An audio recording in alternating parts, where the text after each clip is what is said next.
ఈ రోజు మన రెసిపీ చికెన్ ఫ్రై. అందరికి చాలా ఇష్టమైన కర్రీ. చికెన్ అంటేనే చాలా ఇష్టం. అందులో చికెన్ కర్రీ మనం ఇలా చేస్తున్నాము.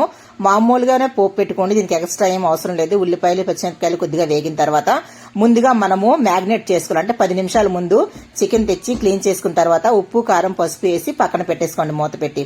దాన్ని ఇప్పుడు మీరు ఈ పోపులో వేసుకోవాలి. మంటని హైలోనే పెట్టండి, సిమ్లో పెట్టకండి.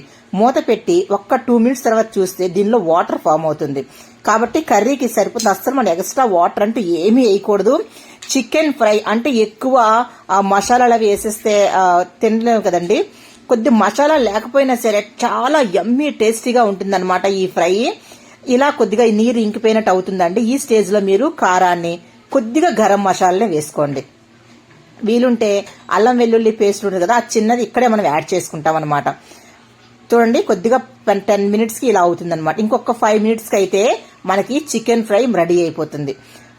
నూనె కూడా ఎక్కువ పట్టదు, చాలా